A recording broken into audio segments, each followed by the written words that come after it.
Morning, guys. I'm not with you today, technically, but I'm with you in spirit, and I wanted to make mention of the fathers that we have. And Lewis, starting with you, my friend, your daughter, she takes care of you because you've always taken care of her. And she talks highly of you, the little I've talked to her, and I just want you to know that I see the way that you've been a father, the way that you pray for her, the way that you lift her up in prayer, knowing that God is the answer for what she needs. And I think that's ultimately the best thing a father can do. And for Andy, I want you to know that Irene is one of the sweetest girls I've ever met, and she's so disciplined, and just I really know that's because she's got a father who loves her and takes care of her, and I'm just really glad for that. And for Matt, my brother, I don't know if you're there, but I pray for Nora. No, I know you're going to be a good dad because you're a lot like our dad.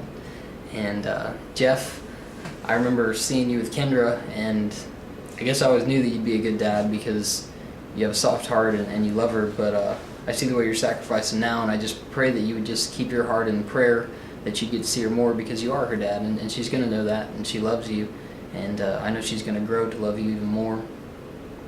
And Daniel, anybody else in this world, Rukia, can cry or fuss or anything, but every time you pick her up, she just feels safe and fine, and she laughs. And I know that there's probably no one in this world that could give a daughter more laughter in her life and more security and love than someone like you. And for Ben, the world needs Mr. Moms. So thank you, Ben.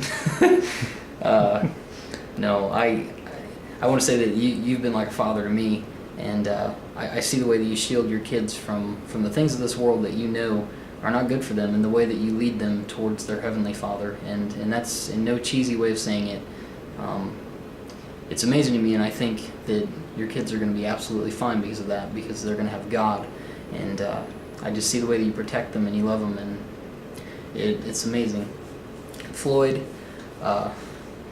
you two are kind of fatherly, to me, much more in the jab sense, but I see the way that you have sacrificed and taken care of your kids and your family and all the struggle that you've gone through. It's such a testimony, and I pray that you would just keep that testimony alive for your kids, keep living the way that you do and offering that kind of hope to them and that kind of truth and the power of God and what He does.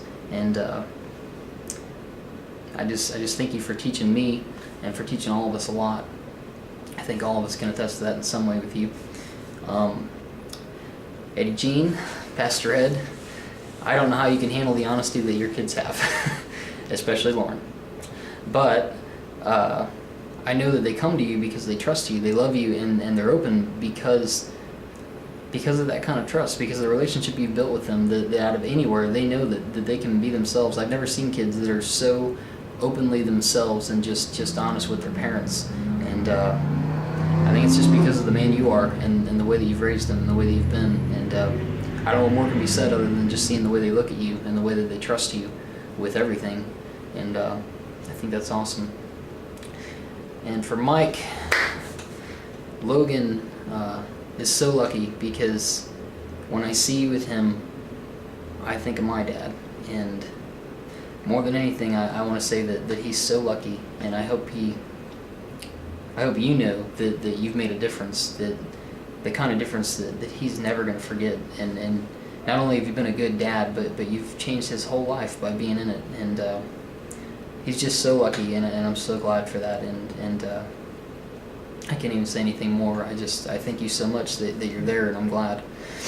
And for Calvin, you're the last but certainly not least.